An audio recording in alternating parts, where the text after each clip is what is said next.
Good evening, everyone, and welcome to the Government and Public Administration, Law, Public Safety, Corrections and Safety and Human Services Career Pathway special panel for tonight's career night.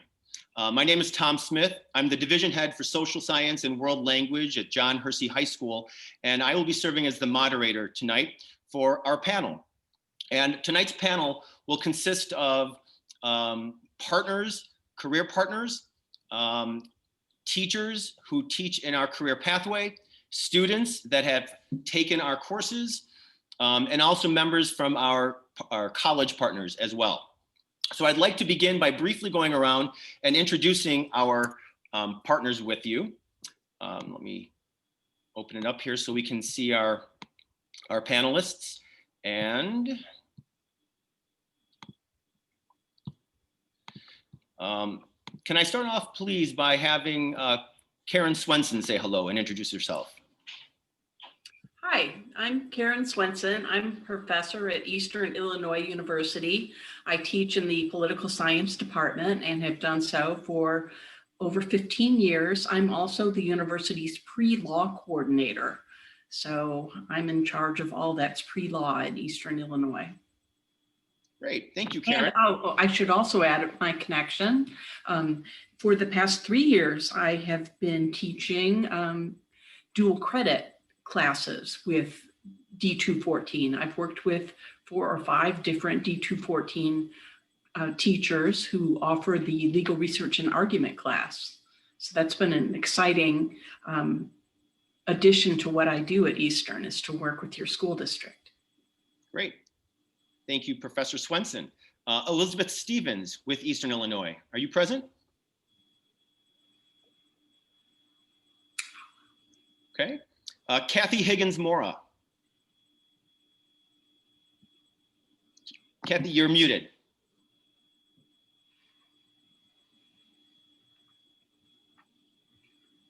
Okay, can you hear me now? Yes. Okay, great. Hi, good evening. Thank you, Tom. My name is Kathy Higgins-Mora. I am a community partner. I have my own law office in Wheeling, and I have had a couple of interns from District 214. Right now, I happen to have a brilliant student from Elk Grove Village High School, and we're working virtually, which is really strange because we haven't actually met each other. But in any event, I've been practicing immigration law for about 21 years now. And in addition to being a community partner, I have a son who's a sophomore at Wheeling High School.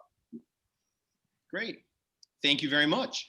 And may I introduce Mark Alexson and John Grossman at the same time? Well, Mark Alexson with the Arlington Heights Fire Department. I primarily do public education administrative work. And John, you can say a few things. I'm John Grossman. I'm a firefighter paramedic with the Village of Arlington Heights Fire Department. Been with the department for 13 years and the fire service for 16. Also, my connection is I am a Hersey alumnus as well. Great, thank you. And Jonathan Kaminsky. I'm John Kaminsky. I teach at Prospect High School, and in regards to the legal pathway, I teach the kind of capstone, the college research class at Prospect. So that's kind of my connection to this pathway. Thank you, John. And Rita Thompson. Hi there, I'm Rita Thompson. I teach at Elk Grove High School. I'm also a practicing attorney, and I'm happy to say that I teach the dual credit course with Eastern Illinois University in legal research and writing. So I teach the same courses that Jonathan does. Great, thank you, Rita. And finally, Nicholas Callender. Okay, hopefully Nicholas can join us a little bit later. He is one of our current students who is in the program. So let me, our tech coordinator, I need to share my screen so I can go back to the slides.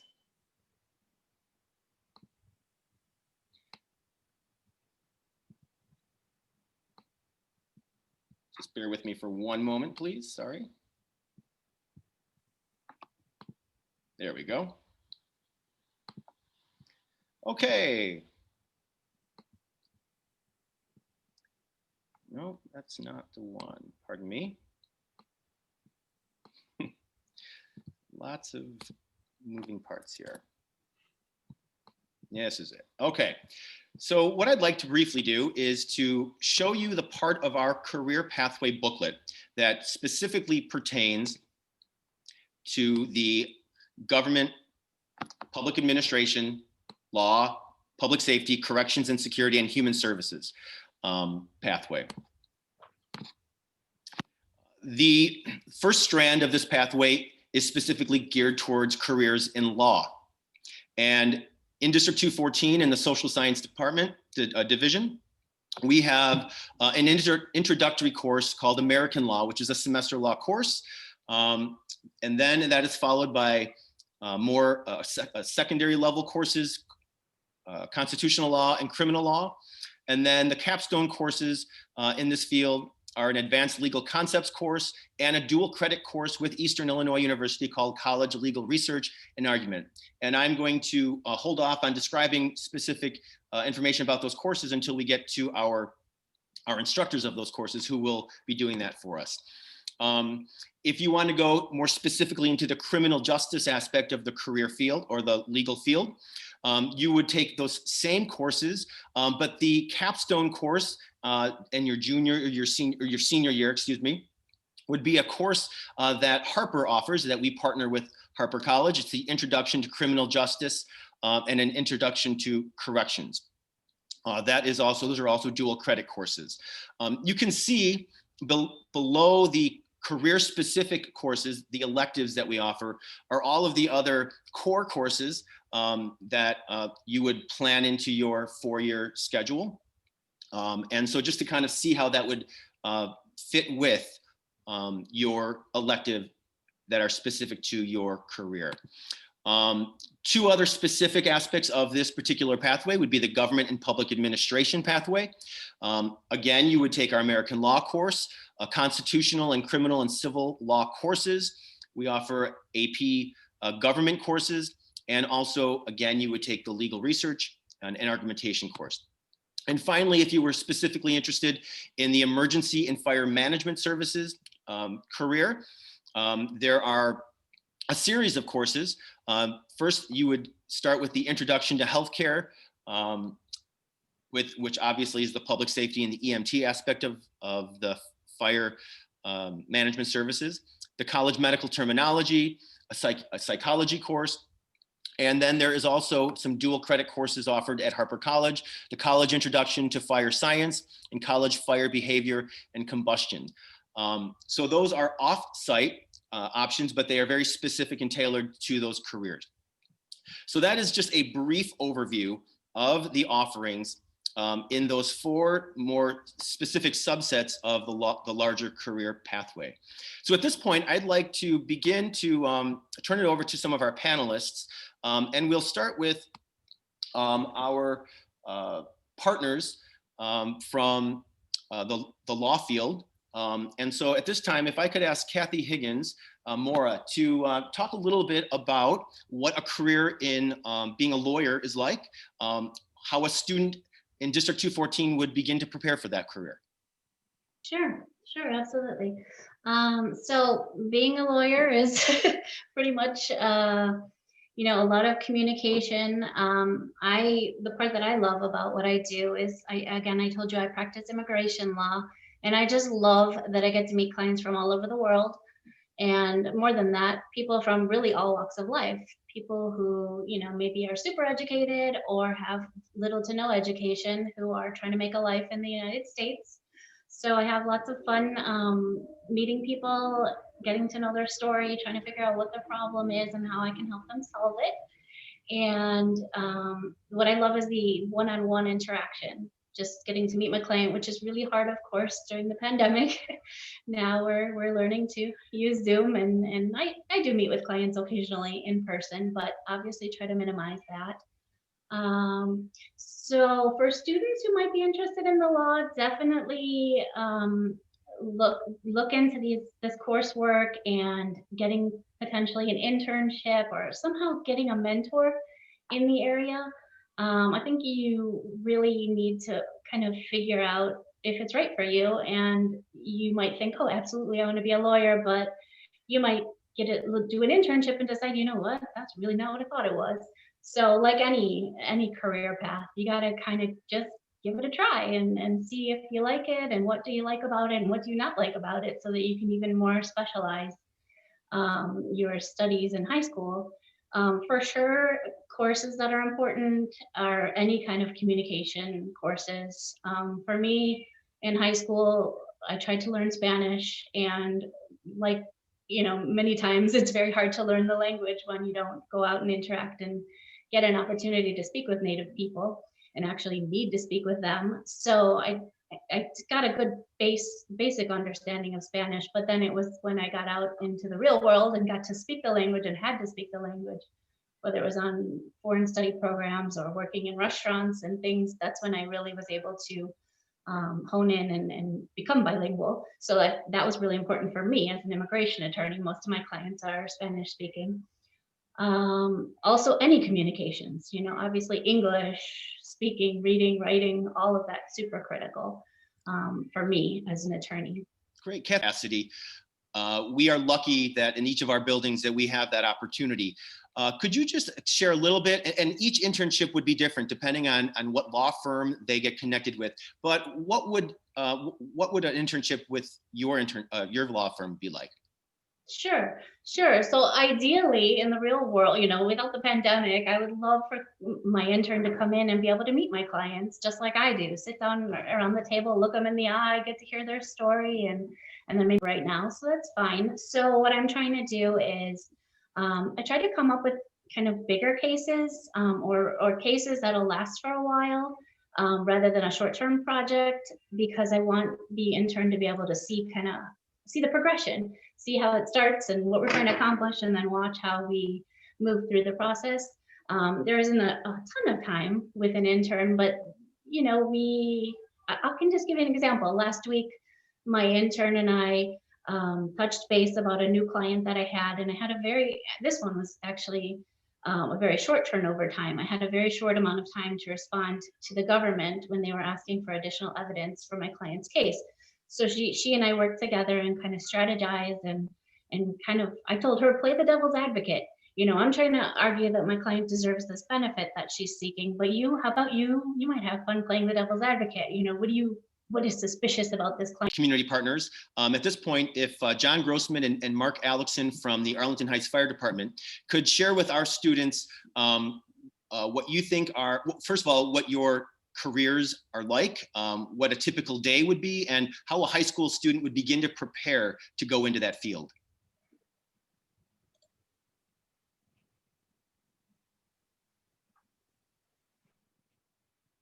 Go ahead, John, if you want to describe a typical day. Sure. A typical day for us is we start our day at 8 a.m. With roll call, vehicle assignments based on what your classification is with our departments, fire. Great. So a high school student interested in going into that career, what would you recommend in order to help them prepare now?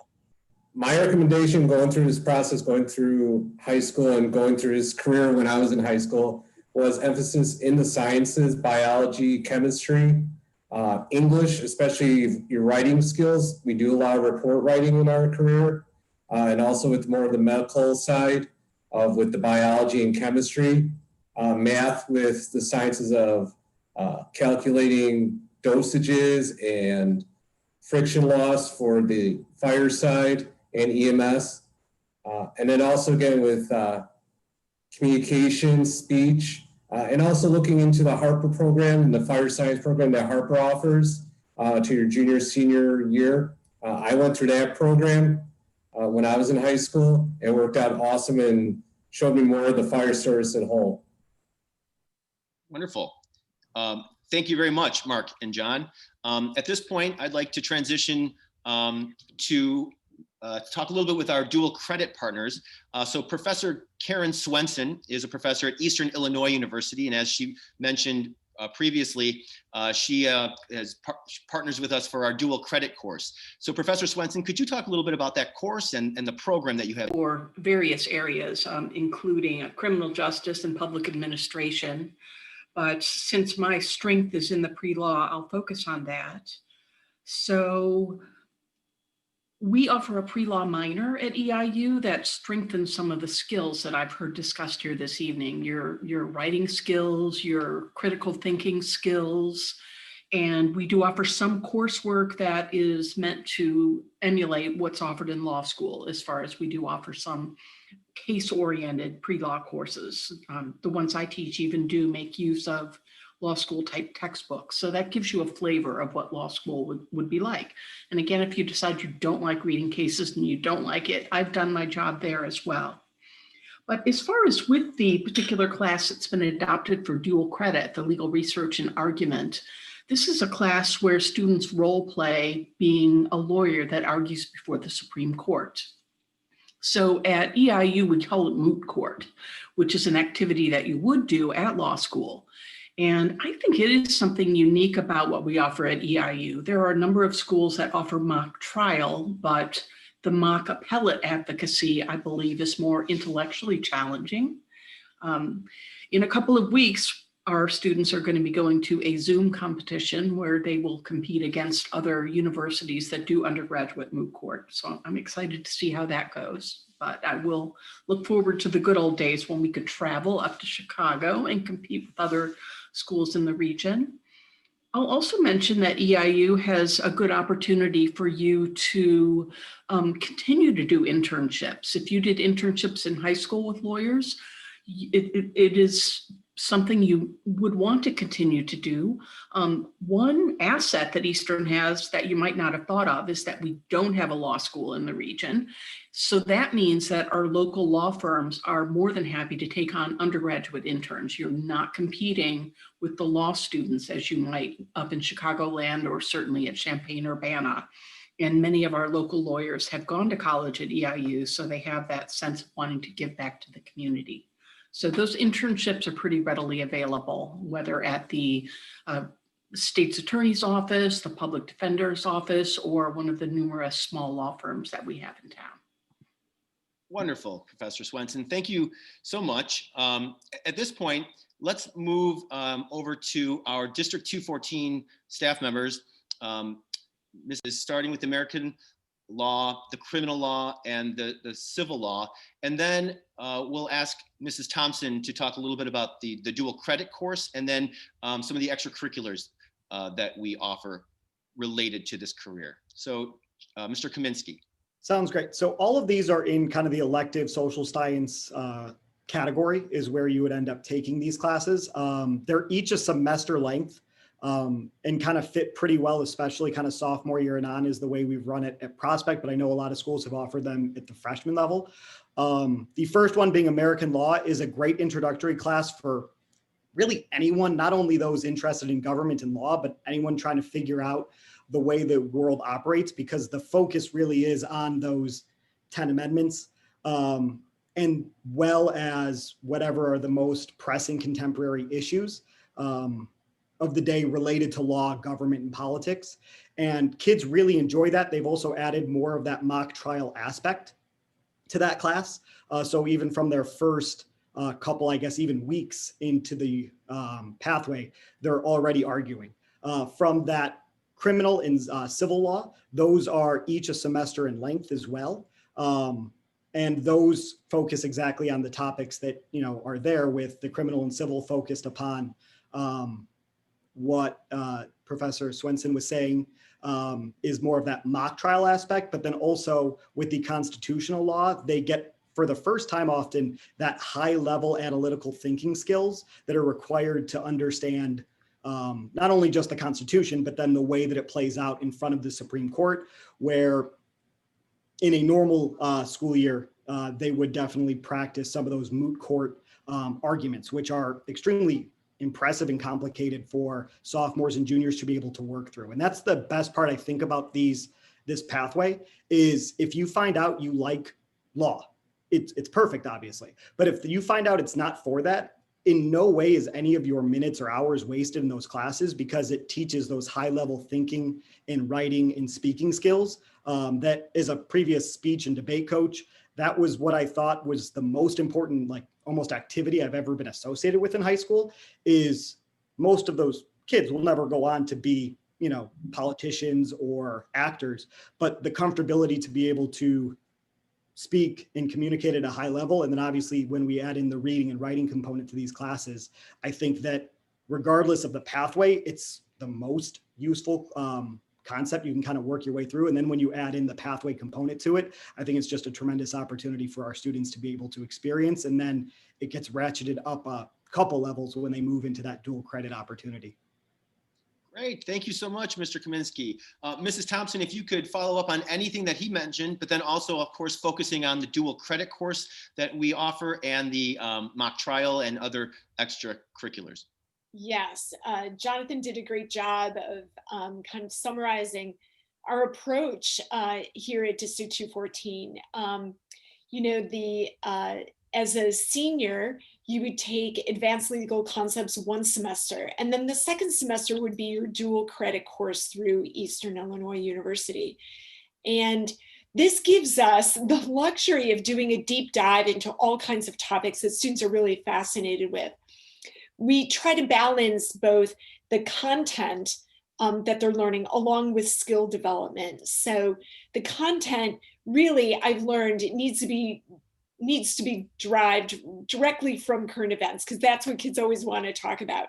So, you know, everything from reading Just Mercy about the controversy regarding the death penalty in America to election law controversy.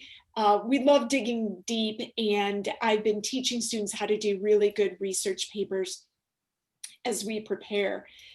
Along that line, we're also developing some skills. We're developing some trial skills, such as a direct examination of witnesses, evaluating exhibits, learning how to create a foundation for exhibits when you're at trial, how to speak in a way where you can quickly take notes during something that's happening at trial and stand up and kind of speak with those notes and be able to think on your feet. And that's a difficult skill to develop, but it's so useful in life.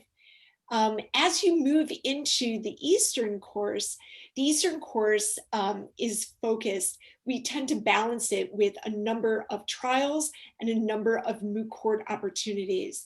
So students are actually taking sides and preparing for trial with a pretend case. And then almost immediately, both sides are appealing that case. So they have to argue the appeal as well. So they get to do a lot of the groundwork of the factual scenario. And then they also have to do the research work and dive deep into the law. So some of the things that, you know, if this is the pathway for you, I think the things that would really get your blood going, that really get you excited, would be the idea of learning how to argue confidently, learning how to look at a situation or a problem, be able to pull out the arguments that make your side look really good. If you enjoy the idea of debating something, if you ever had debates in school and you really get into that, this would be the pathway for you. I would also emphasize that anything you can do regarding developing your speaking skills, your participation on speech, the debate team, and of course, our newest entry, which is the mock trial team at our District 214 schools, all of those are phenomenal opportunities. Not only do you have an opportunity to maybe play act a little bit, so you can take the role of a witness or an attorney, but even more so, what you're doing is you're seeing how a factual scenario really plays out in real life. People forget facts, they get things wrong. Sometimes there's contradictions, there's problems with the time sequence.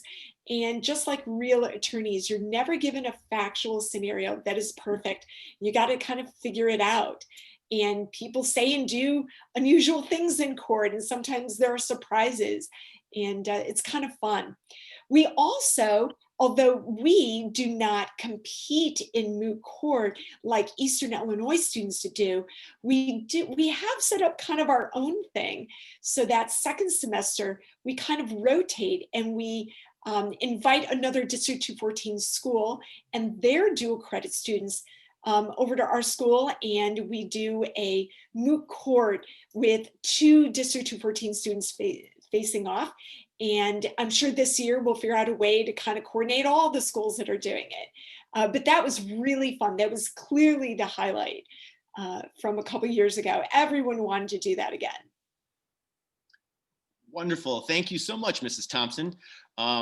This would be an opportunity now. If you do have some questions for any of our panelists, please go ahead and enter them into the chat. I will monitor the chat during our last panelist and try to pull some questions, as many that we have some time for, and bringing us up till 8 p.m.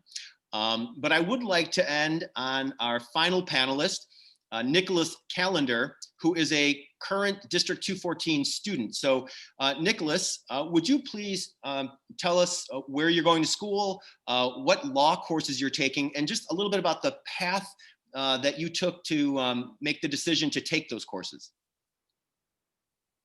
All right. Hi, everyone. My name is Nicholas Callender, and I'm a senior at Rolling Meadows High School.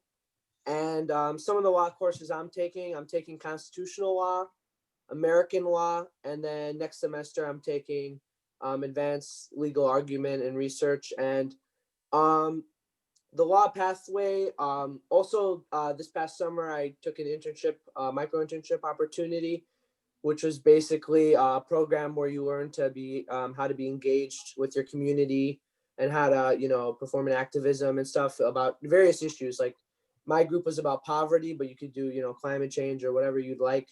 And that's how I kind of found my way into the law pathway. I was very interested in law from a young age, but I liked what Mr. Kaminsky said about how, like, even though you might not end up being a lawyer, you might not find it interesting, you still gain those skills, like how to communicate. I had to communicate with people from different parts of the country for my project.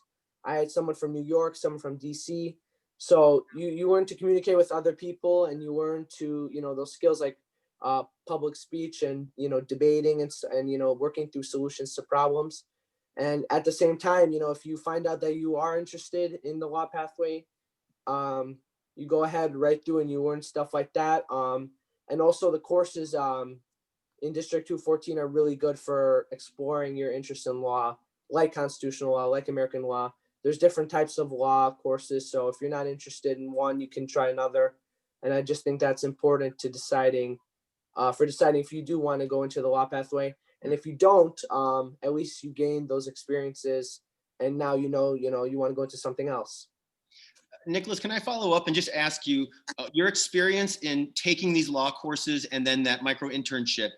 In what way have those experiences either reaffirmed or challenged your post-high school plans?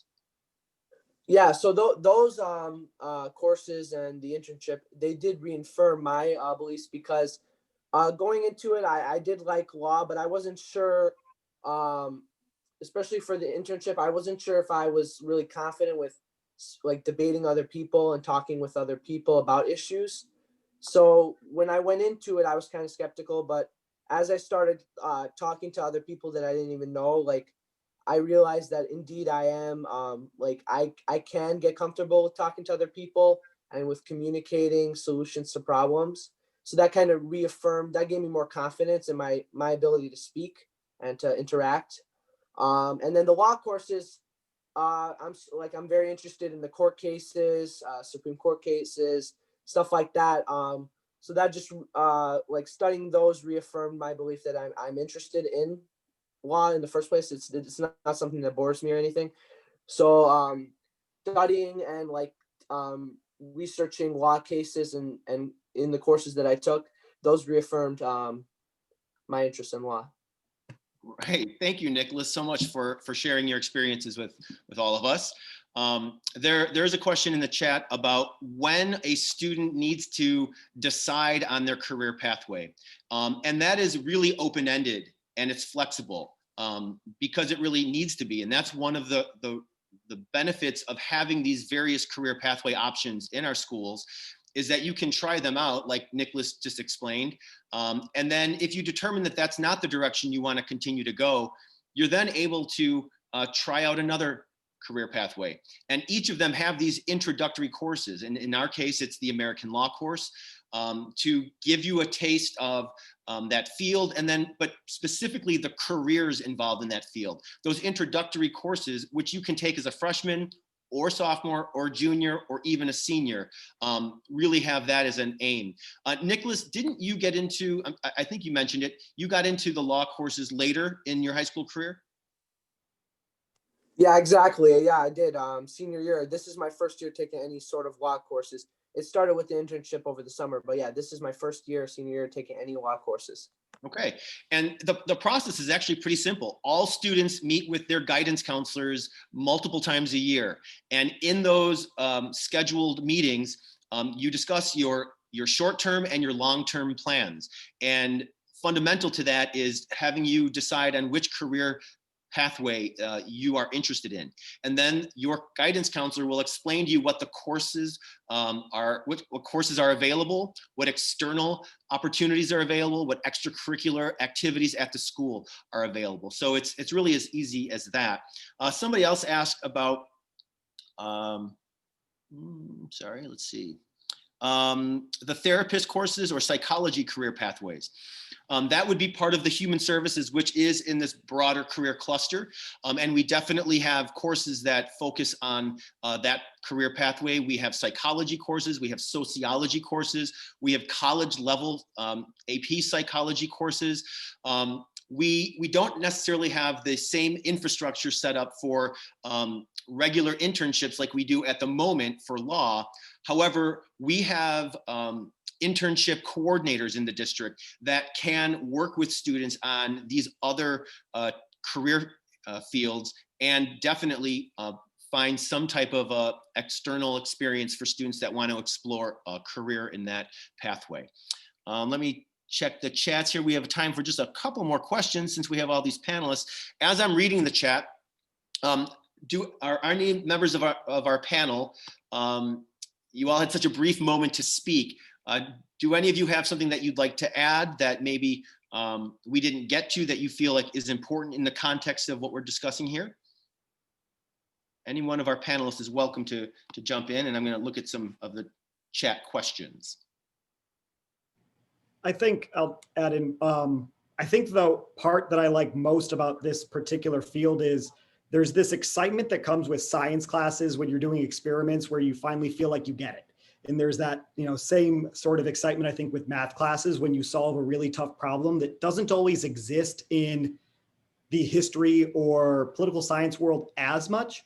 But I find that in a lot of times in these case laws, you do have those moments of discovery and those moments of excitement where you realize that it is that detective work. And it's definitely academic detective work as you're going through some of the more complicated material. But that's the part that I think is great as a teacher and great for students, is there is that like aha moment where you see, a high schooler be able to realize they put together things that were so complex and finally understand it in a way they never thought was possible. So that could be, I think, my favorite part about witnessing high schoolers go through that. And something I think that this offers in that liberal arts and sciences, not that this is part of it, but a lot of that cluster kind of falls into it, that doesn't always exist, is that discovery element. Thank you, Mr. Kaminsky.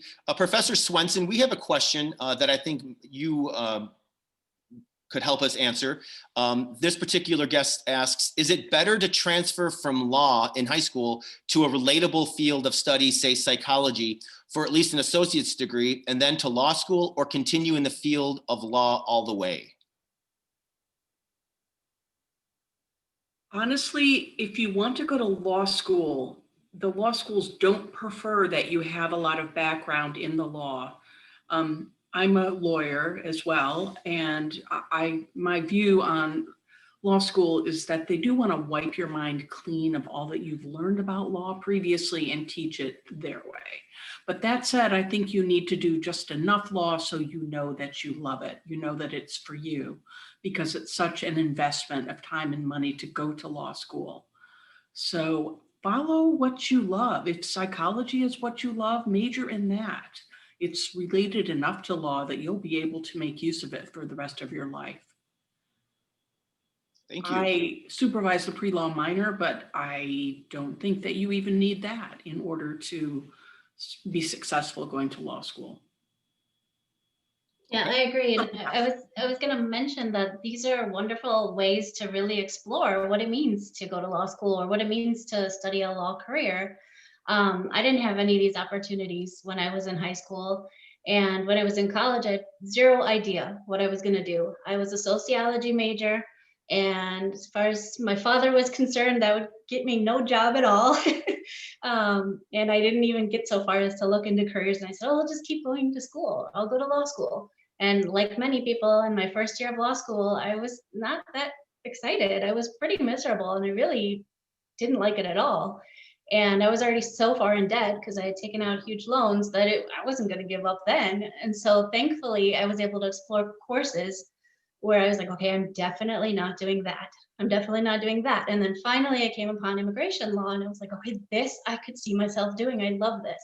So if you can find that as a high school student, perfect. That will just really give you a sense of where you're headed, and you just have so many opportunities. And the sooner you can figure stuff out, I think the easier and the more comfortable you're going to feel as you continue to invest money in your education. Great, thank you so much. Seeing that we only have about 3 or 4 minutes remaining, I'd like to do one last go around to our panelists, and just any final thought. It doesn't have to be much more of an elaboration than what you've already offered, and or just a final thought about your career, advice to high school students that are contemplating careers in these fields. And so with that, if we could start with Lieutenant Grossman, and we'll start with Lieutenant Grossman.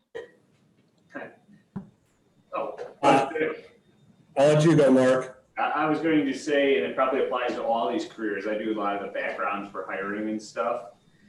And I know it has nothing to do with college or anything, but what really gets a lot of people caught, especially in our field, is some of their poor choices when they're younger.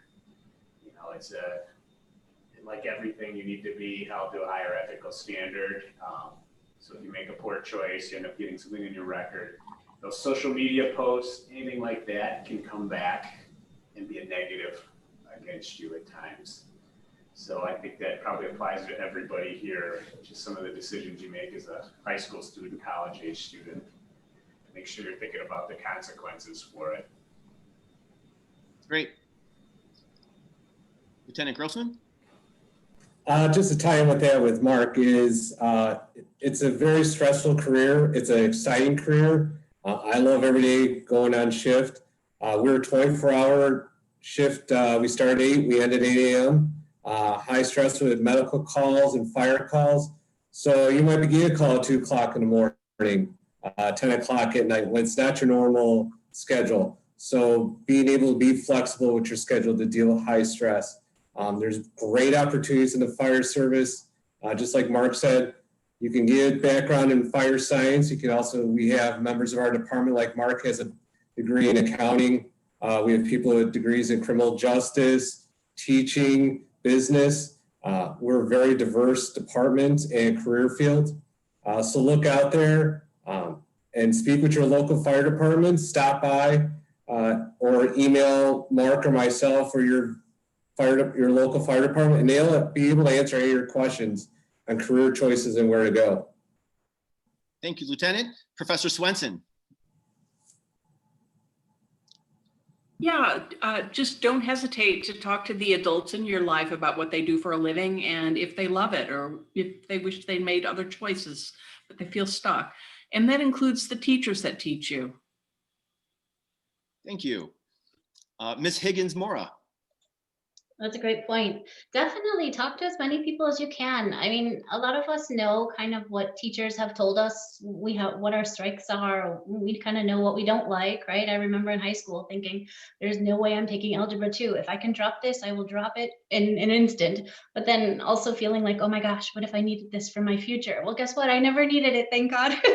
But the point is that if you can find your passion, find what you're good at, but keep exploring because there's so much more out there. So the more you can talk to people, like I said before, find a mentor, reach out to people. Anyone's welcome to reach out to me if they have questions. Ask people questions, find out more, get yourself involved. There's so many people out in the community that want to help, and we've got pretty much every kind of career out there available to you. And good luck. Thank you. Mr. Kaminsky. I would just recommend students and parents when they talk to their children to take classes that are most interesting to you, that challenge you. And if you find that you like that field, great. If you don't, not only can you kind of check that off your list, but the skills and what you learn in those classes are going to be applicable to the other jobs that you pick, because it's really those cross curricular, those cross field jobs that are really the future of being able to communicate with people in different fields that are going to be the best ones moving forward. Thank you. And finally, Mrs. Thompson. I would say make a commitment to be a lifelong learner. Make sure you're a reader. Work on your writing. Work on your speaking skills. And don't see those as just something to get done to hand in to the teacher, but understand that those are skills that are going to carry you through in such a wide variety of areas for the rest of your life. So the more you can develop those, the better off you're going to be and the more opportunities you will have. Well, thank you very much. And I really want to thank all of our panelists for spending the time with us tonight and giving us your very important insights into this important decision that our current and future District 214 students are making and will be making. So thank you for joining us at the Government and Public Administration, Law, Public Safety, Corrections and Security, and Human Services Career Pathway panel. This we'll be concluding for tonight, and good luck with the rest of your year. Take care, everybody. Thank you.